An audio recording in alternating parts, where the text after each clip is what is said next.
Welcome to another episode of the Progress Always podcast. I have the honor and the pleasure to sit down with Marine Corps Infantry Officer, Sherpa Executive Coach, Nick Mann, the Executive Dad. I appreciate you making the time. How you doing, brother? I am well. It is an honor to be on the show, Michael. I've been a long time listener, first time guest, but excited to be here. Yeah, man. We've worked together a lot over the last 3 or 4 years, Yep. and obviously we have the Marine Corps in common. You're sliding into more intentionality behind executive coaching, which is really how I came to know you in your assistance in my business leadership journey, and you played a huge role in helping turn next level around it coming out of the pandemic, and I'm grateful for all of that.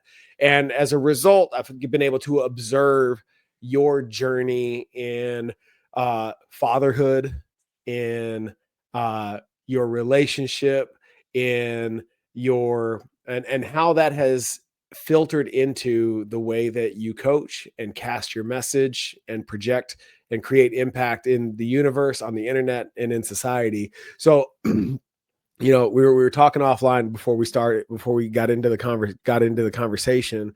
uh you know you started that master's and found that it just wasn't really the path, Right. and then you went back to the University of Georgia and got on with Sherpa. And really quick, for people who don't understand the difference, because there's a distinguishable difference between coaching and counseling. So let's start there. What is the difference? Yeah, coaching is all about asking questions, Mm-hmm. right? And being kind of that guide. The big thing with Sherpa executive coaching, it's based on the Sherpas of the Himalayas, right? Like, Okay. I'm not taking you up the mountain. Like, I'm not Mm-hmm. prescribing you a solution to some diagnosed problem, which is part of my challenge with the counseling world, right? Everyone needs to Mm-hmm. be diagnosed with insurance, and there's challenges in that realm. But, as a coach, you are asking the right questions. You are challenging them to push forward. You are Mm-hmm. not necessarily looking back, right? We're not looking at your past. We're looking at your what's coming next. Mm-hmm. Like, what is the solution? What is the next step Yep. in this journey, right? This journey up Mm-hmm. the mountain of life, as Yeah. opposed to let's look back and talk about what happened. No, let's turn, let's face forward, and let's go Mm-hmm. up this mountain together. And I Yeah. think that's what truly resonated with me of being the difference is we're not facing backwards. We're not worried about what happened in the past. We're solution oriented. We're Mm-hmm. heading the opposite direction. Do you feel like there's a lot of work that needs to be done in that reframe? Getting somebody, I guess, prepared and ready to just simply begin from now and be present in their own experience to create that forward momentum. Like, what does that look like? Being that most of our lens of this evolutionary experience is so retroactive in nature. Right. I think there is a lot of work to be done, right? I think naturally, as humans, as adults, whatever it is we want to classify ourselves as, it's easy to look back, Mm-hmm. right? Like, maybe even think like, oh, this is why this happened. I think the big reframe and where a lot of the work comes in is like, what can I control?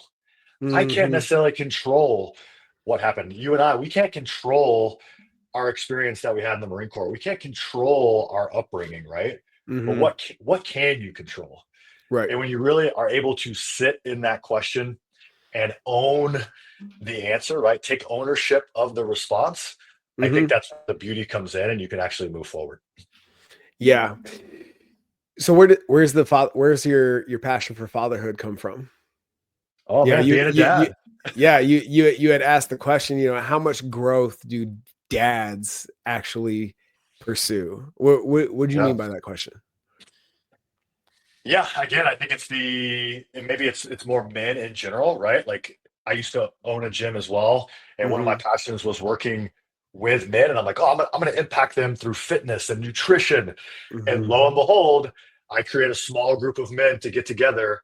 And what is actually going on?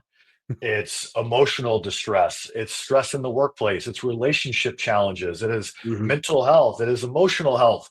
All of these things are actually what's happening. It's just manifesting in many different ways, right? And I Yeah. think as culturally, I think it's getting better, but Hmm. culturally, it's I don't want to be as aggressive as saying frowned upon, but it seems Yeah. unnatural for Hmm. two men to get together, to embrace one Yes. another, to talk about, hey, this is where I feel challenged. This Hmm. is where I'm seeking growth right now. Like, how Yep. often is that conversation happening Hmm. Sunday during the game, right? Like, Michael, Michael, where are you currently experiencing challenges and how are you developing yourself? Like, how can I learn from you and what you're going through? Hmm. But when you actually facilitate um, an environment that supports that, it is a beautiful thing Oh yeah. to get men to open up, to talk about what's actually going on, and to challenge themselves and each other to Hmm. move forward. So, long story longer, through working with men in my gym and having that experience, I've always stayed connected through my time pursuing my master's in clinical mental health counseling. I had a small men's group that I met online, men of various backgrounds. Um, and again, a very positive experience. And I kept refining, hey, what is this supposed to be? What does this look like? And then as I entered fatherhood 18 months ago, it just triggered something else. Like, this is the next level Yeah. of growth, for lack of a better term, right? This is that next level uh, development, because you have the ultimate responsibility. You're the ultimate influencer. Yep. Now you are, like, your impact is so vast Yeah. on the development of your kids and your family. Well, I think it's interesting that you say that, because what shows up for me, I have a boy and I have a daughter, and I am the example for him of what it is to be a man. And for my daughter, I am the example of how I treat my wife will be the example that she looks to as to what she tolerates and how she expects to be treated by men. Right. And when you think about it from that perspective, holy shit, that's a lot of responsibility. 100%. And what do you think that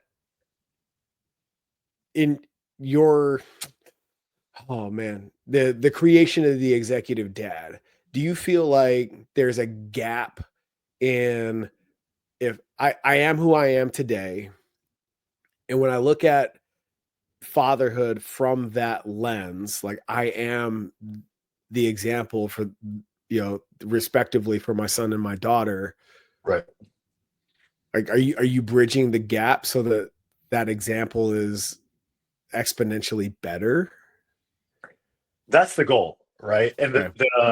the frame of the executive dad is basically taking executive coaching, as I've been trained in through Hmm. Sherpa executive coaching, which is Hmm. focused on addressing weakness through positive behavior change. Okay. And I think when you look at that lens, as you are the example of your son of what it means to be a man, and even to simplify, I think you're the example of what it means to be a man to your daughter as well. Because as a Mhm. man, you treat your partner, you treat your wife with respect, you do these certain things that is setting that example. But I will argue that we all have weakness with Mhm. regard to behavior as a partner, as an adult, as a father. And when we identify those weaknesses, I think it's a moral obligation of a dad to address that weakness and then Mhm. replace that weakness or mitigate that weakness, right? Because we are who we are. We have an internal operating system that has been formed by something throughout our life.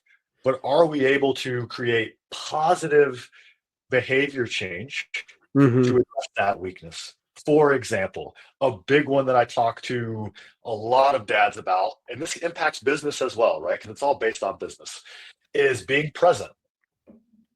Yep. If we poll the dads in the group, I'm sure we could all identify a moment where we realized we were not truly present with our partner, with our Hmm. kids. We're on our phones, we're watching TV, we're distracted by stress Yep. at work.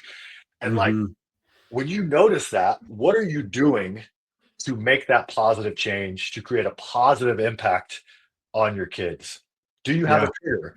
Are you putting your phone outside the room? Something as simple as that. Do you have notifications off? Little things Hmm. matter when you're trying to prioritize, presence with your daughter. I'll share a personal example. Yeah. If I pick up my phone at this point, I'm on the Hmm. couch with my daughter, we're reading a book, we finished the book. I'm like, hey, go grab another one. If I go to grab the phone, like she's got her own reframe. She will slap that thing out of my hand.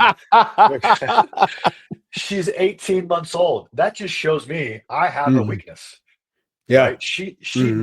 has noticed for Yep. now months that like when dad has his phone in his hand, whether it's checking Slack for work, checking email, whatever it may be, hopefully Right. not social media, Hmm. he's not focused on me. Hmm. So now, one, all notifications are off. I am a big subscriber to 24/7 do not disturb. My mom and my wife can break through. That is the only people that can break through. Oh, wow. And that's it. Like the phone goes to Yep. the side, right? Hmm. But it's those little behavior changes that can make a big impact Hmm. on the family. Dude, it's so funny that you say that. I had a moment with Nicole the other night. We had spent a week up in the mountains skiing with the family. Came back. I had a quick turner. I had less than 24 hours, and we were into our leaders forum. You know, further emptying my cup. Helping others. Turn around the next day, fly to Austin to help a client, come back, and then hit the ground running with everything that came the following week. And it wasn't until we got back last Wednesday, and it wasn't until this Wednesday. So it was essentially a 7-day sprint. And I came home on Tuesday night and had zero in the tank. And my wife and I have created this agreement for and with each other that it's about the quality, not the quantity, not the duration, right? 100%. Yep. I literally had 10 minutes on Tuesday between walking through the door and the kids going to bed. And I screwed the pooch on being present for them for that 10 minutes before what we call daddy song. I sing them a song, read a book or whatever, and tuck them in, and completely blew it, you know. And it's one of those things, like going back to the Marine Corps mentality of, dude, you can do anything for 10 minutes, Right. like Yep. just take a deep breath and commit, and blew it. So get the kids to bed, and we're sitting in the kitchen, and she's like, you messed up, man. You know, uh, you're not present right now. And my ego immediately starts tripping, and I want to just pour into her with a million and one justifiable excuses as to why I'm on E. Yep. But because of that agreement that we made when everything was good and my tank was full, it's like, mm, you're right. My bad. And Hmm. to your point about not looking backwards, because of that agreement, we get to start over from now, Yep. That's you know, beautiful. and that's rare, especially in the work, because I feel that you're the same way in the way that you coach, and in that you practice what you preach, and you're expressing your humanity and your vulnerability in your practice by putting yourself in the fire as well. Right. And you know, it's it was a really amazing exchange between Nicole and I, and just a beautiful reminder, hard as it was to hear in that moment. It's like, oh man, we've given each other permission to hold ourselves accountable Yep. to this standard of you got to do what you got to do as the father and the husband. I totally respect that. And the expectation is, as soon as you walk through that door, be present for these kids. Tell me you love me, and that you just that and acknowledge explicitly that you're on E. Don't get sucked, don't regress into the pattern that you worked so hard to get out of, which is go on mute, look at the ground, get busy until you fall asleep. That's my old Yep. pattern. And when the Yep. tank is when the well is all the way dry, that thing just shows up, you know. Yep. So I'm curious, in your own practice, what agreements do you have in place to check yourself against that kind of regression? Yeah. One, I appreciate you sharing that, right? Like such a powerful example because things don't happen like that when your cup is full, right? Things are easy. Things are easy. It is when you're drained. That Mm-hmm. is your natural, we call it our why it matters in Sherpa executive Mm. coaching. We all have our why it matters. Mine is to survive, right? Cringy as it may be, whatever happens, like, hey, survival instincts. How do I get out of Mm-hmm. this tough conversation? How do I get out of this meeting? How do I get out of this fight? I got to survive to the next day. Do not care what I have to say or do, right? Mm-hmm. But because I understand that now, I can reframe like, hey, you're flaring up. Your why it Mm-hmm. matters is flaring up, right? So, one, understanding why are you acting this way, right? Mm-hmm. Like your natural operating system is acting up, right? And you Mm-hmm. need to be what can you control? But similar, like we have the ability to check each other, right? Like we check in on a daily basis. We have a family check in every night. Hey, what's the best part of your day? What are you grateful for? Lauren and I have an additional check in that can be brought up at any time. Like, hey, Mm. how, how are we doing right now? Like, what am I not showing up for you? Like, how can we improve this? What do you need from me? And it doesn't have to be specific, right? But just having that space like you guys do, I Mm-hmm. think is so key. And I can't wait to have that with my daughter, Yeah. right? 3, 4 years old. Like, hey, I want to check in. Like, Mm-hmm. how am I doing as your dad?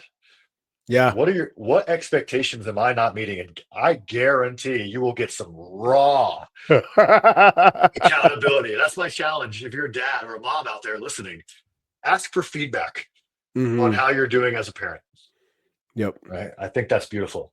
The other Yeah. thing I really loved from what you shared was that Nicole stepped into that coaching role. And I think that is the beauty of what you do with, executive leadership, what I'm trying to do with the executive dad is that anyone can be a coach. Mm-hmm. And when you become that coach leader, she didn't have to say much, Nope. right? She had to ask you a question Mm-hmm. or point out one moment and you're like, man, Yeah. spot on. I feel it. Mm-hmm. Right. So having that space, allowing yourself to be coached Yeah. is huge. I know you are as well, like hungry for coaching, Yeah. feedback, like Mm-hmm. those types of things. And the ego doesn't appreciate that No, a lot, a no, lot. the ego avoids it like the plague, man. You Yeah. know, here's one that I've recently come to in the work that we do in next level leadership. I'm working diligently to abandon the word compromise and replace it with agreements.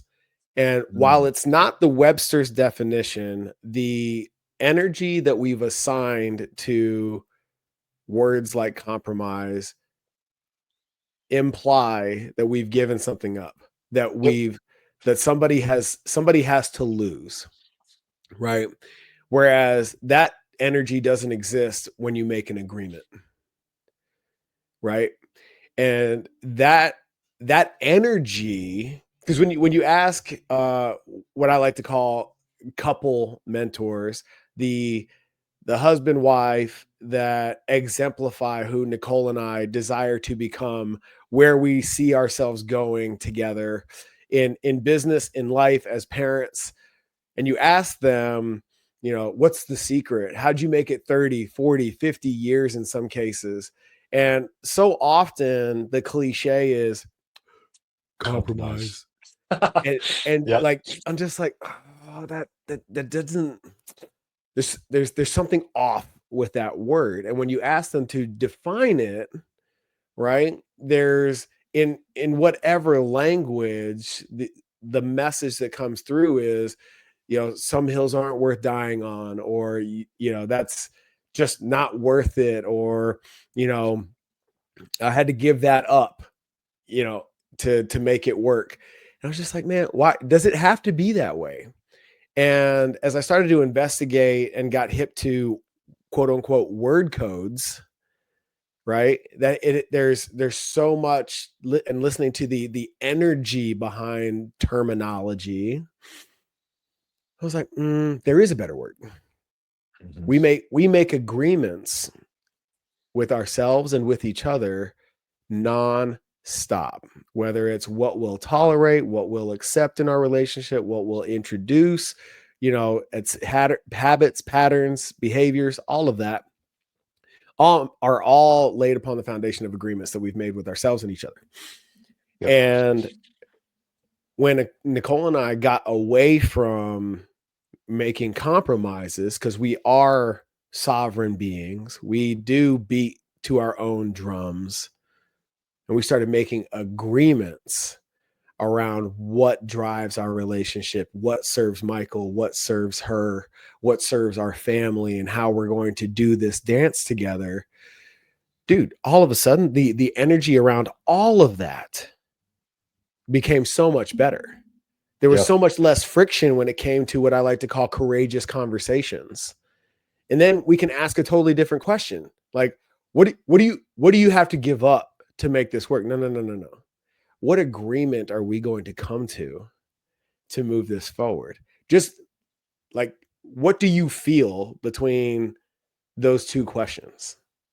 Well, it's completely different, right? Mm-hmm. Like you said, I think the way you framed it is, when we have to compromise, we're giving things up to be together. Mm-hmm. As opposed to we're agreeing that this is the best possible outcome, right? I like to think about it not just a win-win, but a Mm-hmm. win-win-win. How do we get three wins? You win, I win, and we win together, Yep. right? Mm-hmm. And it's a completely different. The spirit of the conversation is completely different. Like you said, the Mm-hmm. energy, right? The positive energy around that conversation Mm-hmm. completely changes. Yeah. Yeah. So when it comes to uh the executive dad,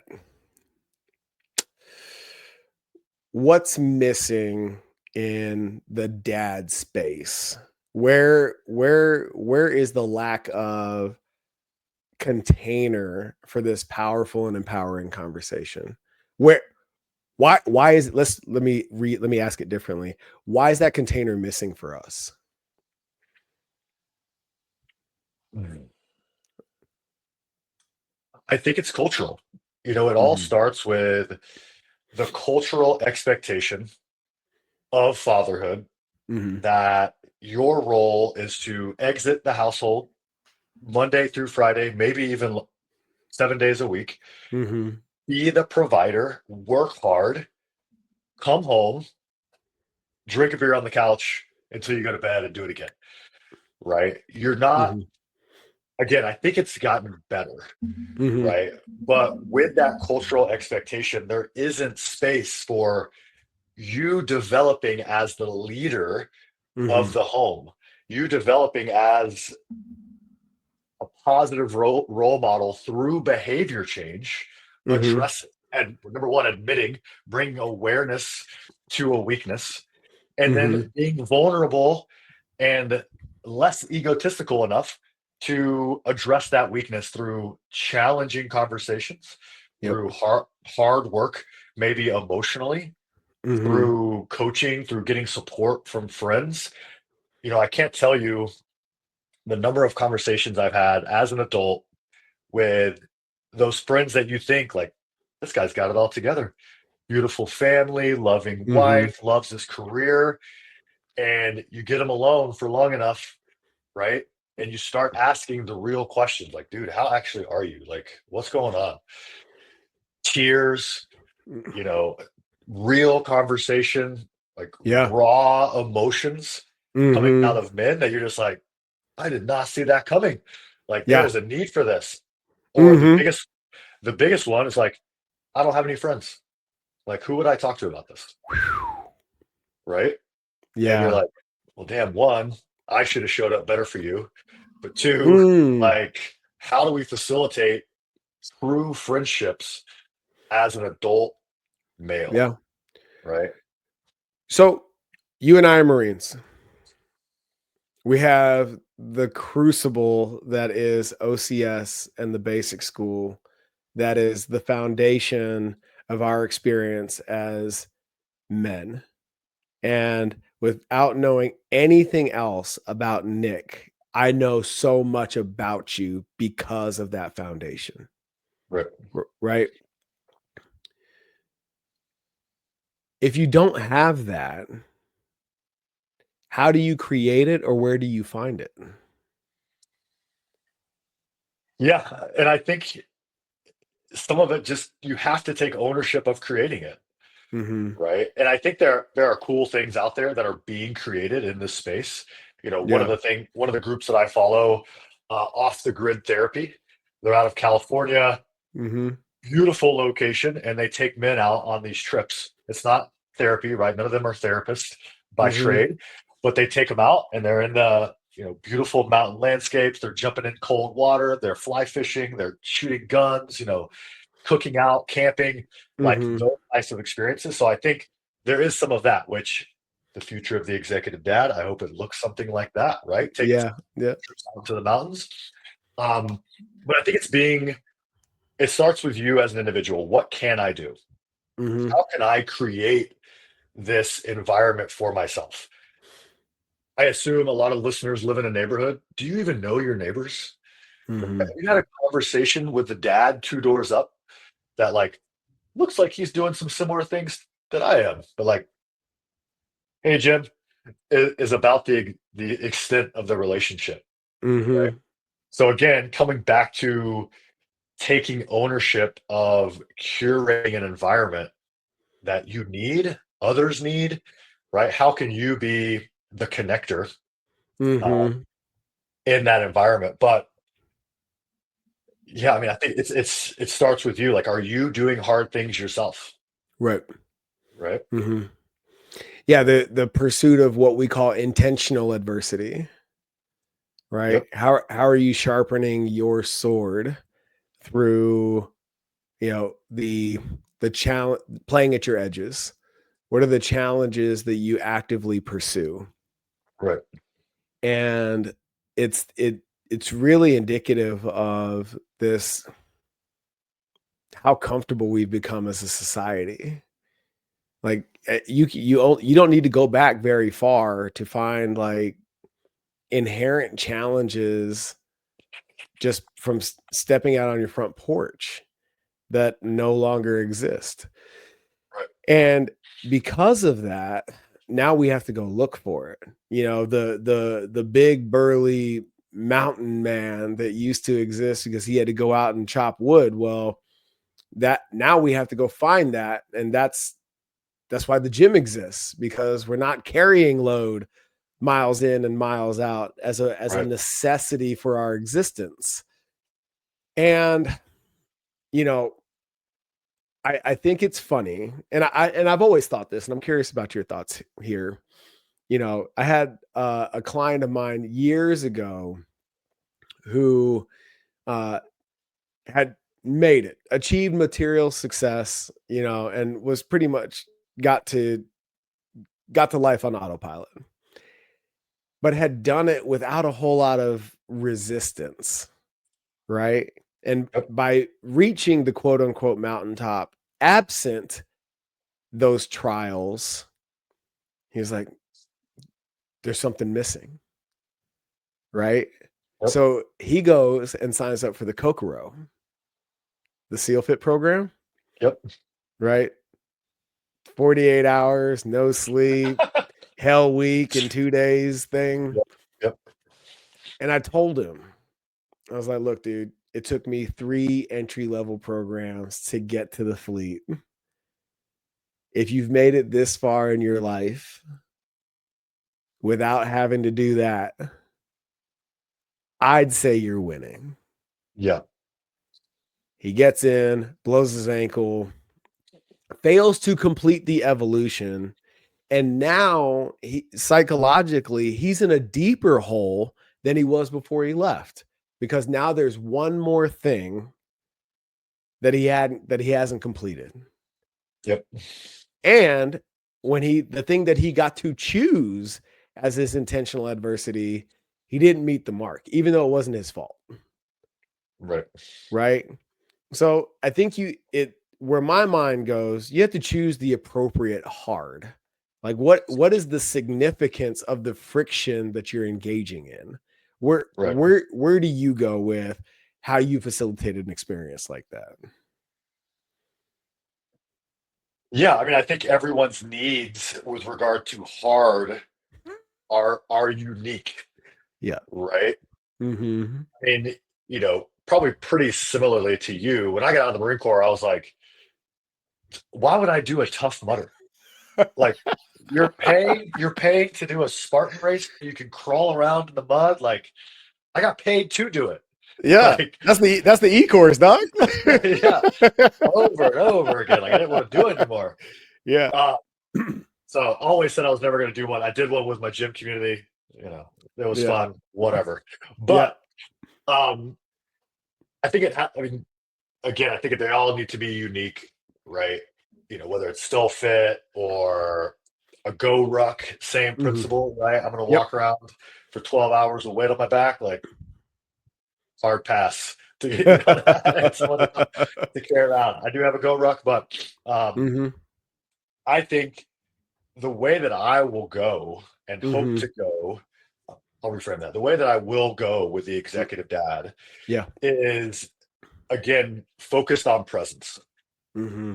I think it's hard enough to be away from your family, Yep. away from a phone, Mm-hmm. away from comfort, right? Let's go up into the mountains. Maybe it's Mm-hmm. hot, maybe it's cold. You don't have the amount of water that you need. You got to cook your food, you got to build a fire. Like, I think that level of hard is appropriate for most, but the key is removing distraction, Yes. because with that space of sitting around a campfire, of having to be deliberate in how you build a fire because you've only got 1 or 2 matches, right? Maybe we control the situation there. Yeah. Sleeping on the ground, whatever it may be, it facilitates the space to actually do the work, right? Mm-hmm. When I was surviving, I won't even say thriving, officer candidate school, the basic school, infantry officers course, there was no space for me to work on myself, right? Mm-hmm. Because yes, you are triggering a natural response to survive, to go through hard things, to learn what it means to fail, all of those things, which are powerful. But I think Yep. what dads need and what men need at this point, as mature adults, is space to bring awareness to what they actually need to focus on. Mm-hmm. Because you're podcasting, I'm podcasting, we're listening to podcasts, we're watching YouTube videos, we're getting inputs from social media. There's no space to actually be like, what do I actually need Mm. in this moment? Yeah. But when you're able to bring presence through silence, through distance, through time, right? Mm-hmm. Then we can identify what is actually hard. Because hard Yeah. could be a hard conversation. Do I have a hard conversation with my partner? That sounds harder to me than going and doing an ultra marathon. Like, let's go. Like, no All day problem. long. Yeah. Right. Yep. Go. I'm going to go downstairs and have a hard conversation with Lauren about her not meeting expectations. Well, I'm going to go survive. I'm going to go outside for that. Like, I'm not I'm going to gonna go do get lost in something physical I, until that I'm, moment goes away. I'm going to go hit the air bike and punish myself for being weak and not having that conversation. Right. So I think hard is so relative, but like I said, Mm-hmm. to, to try and not be as repetitive, bringing space so that you can actually determine what is hard for you. Yeah, no, it's funny, man, because when I think about when I've been broken, it wasn't physical. No. The first time I remember being broken, I had cadre whispering in my ear, not even yelling at me, and I wasn't being physically beat. I was standing at attention at the end of a long evolution, and they were trying to get the 7 basic responses out of me, and I could remember 6 of the 7. And this goes on for, oh my gosh, it had to have been 40, 45 minutes, just whispering in my ear, like, how are you going to lead when you can't remember? And they really got me questioning myself. Mm-hmm. And I just remember starting to blubber, just, where, so like your heart is relative, Absolutely. and that really set the foundation for me as to how I need to pursue intentional adversity. And how that manifests for me now is, dude, I love and look forward to long walks in foreign places. Kilimanjaro, the Salcantay, Peru, rim to rim to rim in the Grand Canyon, where it's one foot in front of the other, the catharsis of monotonous repetition, and it's not physically challenging, Nope. but after a certain point in the journey, you run out of bullshit to think about. And the only thing left is to be present with your truth. And you get to what I call meet yourself, your real self, over and over and over again as you evolve in your own head through that journey. What what does your heart look like? Yeah, I think it's one, before I answer that question, there's so much power in that. Because on a normal day, when do you actually spend time with yourself? Mhm. Something I catch myself doing, even when I go for a walk in between meetings, in the neighborhood, AirPods in, podcast on, constantly consuming. I'm like, I know after I just walk in silence and like slow down and be present Mhm. with my thoughts. But Yeah. it's a habits, right? Right. But you know, my heart has a lot to do with, and this is my word, my coach, my Sherpa executive coach, Coach Danny, Mhm. challenged me with focus, right? Because I think you have had similar problems we've discussed in the past. Um, but I'm a creator, right? I want to Mhm. solve problems. I want to do all of these exciting things with business and all the other avenues. Yeah. But again, coming back to stillness and sitting and focusing on what should I actually be working on? Whether that's my behavior changes, right? What are my weaknesses? How can I address those? Or if it's with the executive dad, like what is actually going to move this forward? I, s- Mhm. I am telling Michael on this podcast that it's going to be this, and we're doing retreats. But am I actually focused on doing it, Mhm. or am I distracted by like, I'm going to go down to the garage that I built a gym in, and I'm gonna hit the air bike or the assault runner and lift some weights because that's hard, right? Mhm. That's hard to do. But Yep. no, it's actually easy for me to do Mhm. it as opposed to sitting here in discomfort, focused on what I should be focused on. Right. Yeah. It's it's the little things, right? Mhm. And we have this default, uh, even if it's uncomfortable, like physical exertion, right? I know that pain, right? Yep.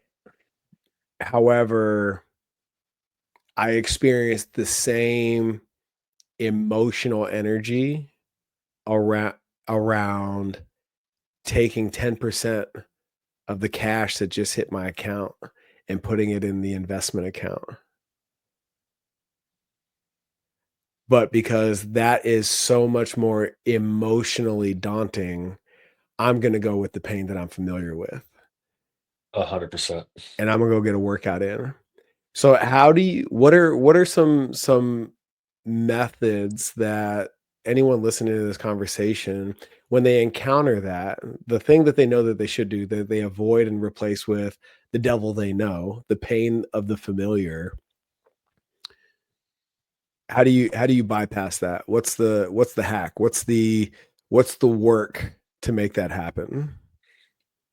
One, it's bringing awareness to that behavior, Mhm. right? My behavior that I'm continuing to work on Yeah. is distraction, right? Mhm. Like I'm distracted by, the next podcast, or oh, I can work on this or I can work on that. And instead of that, I'm building in time blocks, right? Mhm. I've got my Instagram Yes. timer that I got targeted with, Mhm. right? And you literally remove all distractions. Oh yeah. And for 40 minutes, I'm going to Mhm. work on it. Yep. And like, what is actually serving the one thing? Great book. Couldn't tell you the author right now, right off the top of my head. But what I'm the is the same way, one, dude. what is the one thing that by doing so makes Mhm. everything else easier or irrelevant? Yeah. And if you Mhm. ask yourself, based on your goals, whatever you're trying to accomplish, what's the one thing? I guarantee it's not on Instagram. It's not in Mhm. the next podcast. It's not doing another hard workout, right? I want to stay healthy, but like, I don't need to crush it anymore.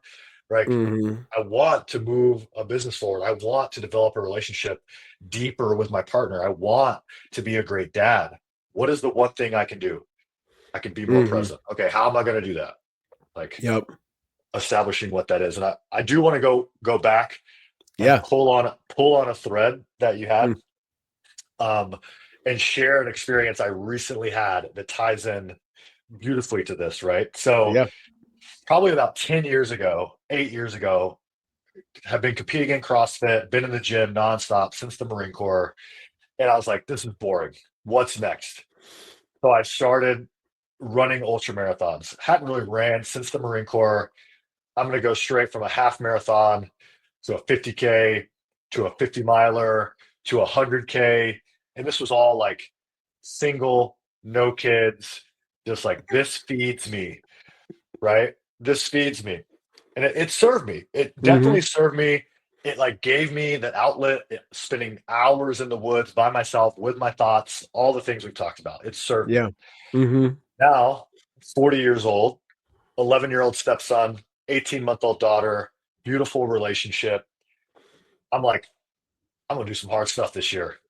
Signed up for a last man standing ultra marathon, right? Every 40 minutes, you run 2.5 miles until everybody quits. I'm like, I'm gonna win this thing. I'm Holy shit. so You're crazy. in in classic Nick form, I'm really not focused enough to train for this thing. So I train off and on right through the winter.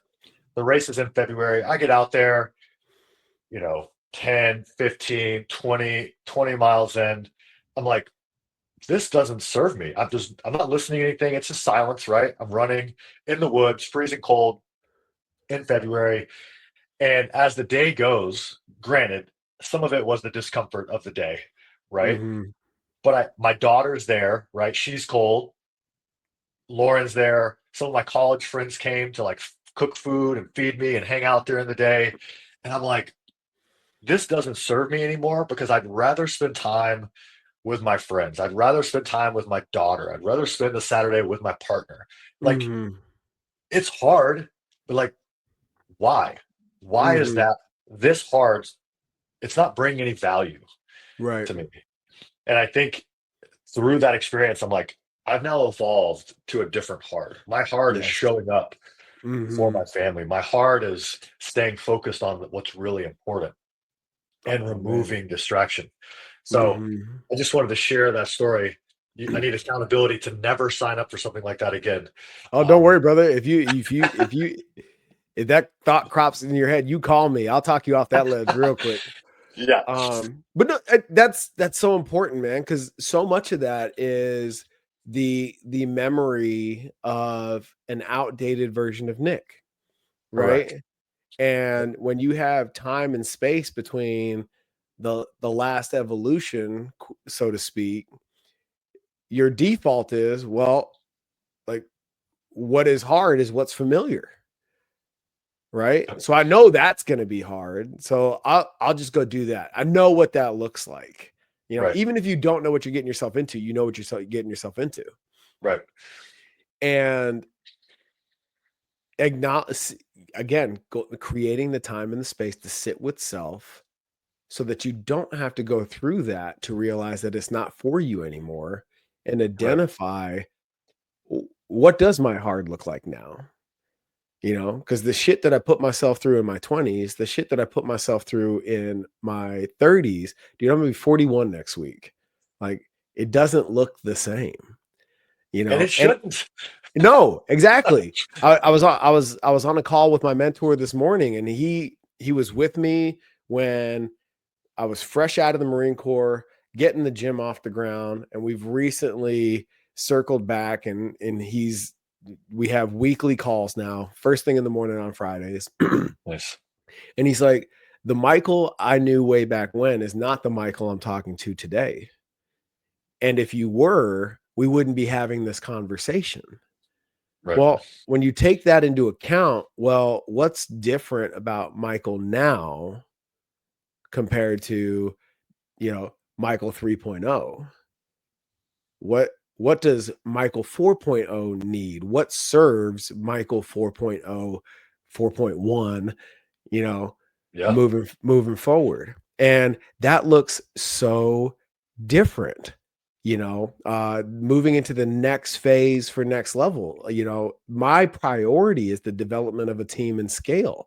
When I started next level, it was all about being the man on the floor. How Well, many certifications can I get? yeah, dude, I'm a recovering credential chaser. I'm the And now that they've extended the GI Bill, I even entertain going back to school, you Yeah. know. Get some Uh more letters. yeah, why not? Fuck it, you know. The But again, that's another hard that's familiar. Yep.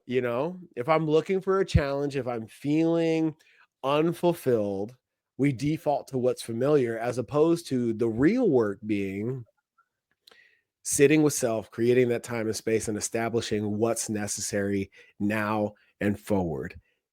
Going Closing the loop on this entire conversation, going all the way back to the beginning, like that that older version, like we can't feed the new us with the stuff that fed the old us. 100%. And I think two things. One, when we default back, and you brought up ego previously, Mm-hmm. it gives the ego something to hold on to. Like, yeah, no, Nick, we're doing hard things. This is something you can talk about to show people you're still doing hard stuff. Mm-hmm. It's not easy to be like, no, I'm actually addressing my weaknesses as a parent, and I'm developing positive behavior change to be a better father to my daughter. Like, Mm-hmm. it sounds sexy to people like me and you, but like most people, they're like, okay, good talk, guy. But you tell them you're doing a last man standing ultra marathon, they're like, what is that? Oh my God, Mm-hmm. how tough must you be? No, what's really tough is like saying I'm struggling to be present with my daughter, and let's address that Yeah. challenge. Right. Mm-hmm. And the Yep. second thing I wanted to share was the question, and I know you've heard this before. Again, I can't attribute any questions or quotes to anyone. Yep. Um, but instead of asking yourself, what do I need to do? Mm-hmm. It's asking yourself, who do I have to become Yep. to reach that next level? Right? Mm-hmm. Who do I have to become to be the present father and partner that I want to be? Right. What are those behaviors? What behaviors do I need to implement to bring the executive dad to the place that I want it to be? Not Mm-hmm. what do I need to do? Like, who are you as a human? What version am I on now? Yep. And what's the next version? Mm-hmm. Yeah. It's a daunting question. And it requires that time and that space. I did a presentation at the Thunderbird School of Global Management, and I took them through a workshop, a time audit. And I had everybody whip out their phone. I'm in a room full of executives, entrepreneurs, business owners in this management program. They live and die by their calendars. I'm like, I want you to go as far forward in your calendar as necessary to find a 60-minute block during working hours for you to make a recurring weekly appointment with yourself and for yourself. And dude, I set the record in that room. This dude had to go 13 months forward to To find find an hour. an hour, Monday through Friday during working hours for himself. And it was such an eye-opening experience for the people in the room. They're like, holy shit, where do I fit in my own existence? Oh, well, then now we get to reprioritize with this awareness, because now we've struck that emotional chord. Now it means something, right? Now, because we've attached significance to it, now we can assign change. And with some really simple tweaks to the prioritization of his calendar, I can delegate that. I don't need to be in this meeting, whatever. Very, very simple shifts. We are able to back down from 13 months to 3 weeks. And dude, the relief, the pressure valve on that room, you could almost hear it. And it was incredible. And it was that experience, because what we celebrated in the Marine Corps, mission, Marines, then me, right?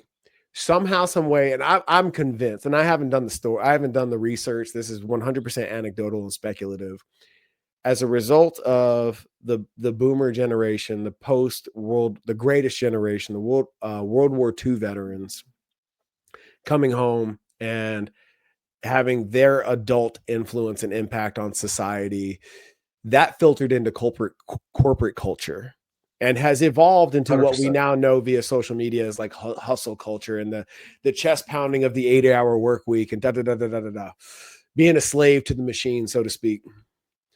And what I'm coaching now, what I'm fervently after, is reversing that process, because that serves an acute combat environment where decisions are legitimately life and death. The bombs are dropping, the bullets are Right. flying. Urgency. Yes, that dynamic does not exist out here in the real world. Correct. And over the long term, we're not creating assets out of leadership. We're creating liabilities, because you're burning out, you're losing perspective on what's actually important, everything that we've talked about in this conversation, and really reframing that notion. And by virtue of making yourself a priority, me, Marines, mission, putting my mask on first, taking care of the people that take care of my people as a leader of an organization. And by virtue of that, the mission takes care of itself. By making yourself a priority, you're able to show up as your highest and best and serve others better. Right. As a Marine, hearing that, what's that stir up in you? There's obviously the immediate gut reaction of like, oh, I can't put myself first. Right. Mm-hmm. But the beauty of having, how long have I been on the Marine Corps? 10, 10, 10 plus years of distance Mm-hmm. from that Yeah. and maturity Mm-hmm. from that. Everything you learn in the Marine Corps has a purpose, Yes. right? And that purpose is mission accomplishment Mm-hmm. in specific scenarios, Yes. right? So Mm-hmm. if you put yourself first, like the example you shared, when the bombs are dropping, bullets are flying, there's a problem and it's going to have negative consequences. Mm-hmm. But the beauty, again, of having a decade plus of distance from that, of hopefully maturity, um, you're able to see that it is not selfish to Mhm. prioritize yourself, right? Yes. It is selfish not to, Yeah. because when you prioritize yourself, when you take care of yourself mentally, physically, emotionally, your ability to show up and create a positive impact on your team, on your Yes. business, on your family is Yes. amplified Mhm. multiple times. Like, Mhm. you can't tell me, for example, your story, when you showed up on empty, what was the impact, positive or negative, Mhm. right? Right. Negative. How do we continue to fill that cup? Mhm. It starts with awareness. It starts with positive behavior change, and it's compounding interest. Just like we're making that small 10% deposit, that's like, I really want that cash into our savings. Mhm. How are you building compounding interest through positive behaviors into your family, into your Yep. business? Mhm. And is it always going to be great? No. We're gonna take a withdrawal. But that but when you're constantly doing it on a consistent basis with the accountability, with the coaching of your partner, Mhm. your mentor, whatever it may be, Yep. that one withdrawal isn't going to break the bank, Right. right? You're able to turn Mhm. around, double down the next month, and Right. continue building that positive impact. Mhm. Wonderful. Dude, I think that's a great way to cap it, man. Where can our audience find the executive dad, get a hold of you and lean on you for your wisdom? Yeah, for sure. I appreciate it. Um, the Executive Dad podcast on Instagram and on YouTube. I am putting all the recordings up on YouTube as well with some clips. So if you're a watcher, go to YouTube. If not, Spotify. We're also on Instagram where I share clips, links, all that kind of stuff. But pretty much anywhere you can find it. There you go. Hey, for everybody out there listening, thanks for tuning in. Remember, we're here to build the fittest leaders. We'll see you next time. Progress always.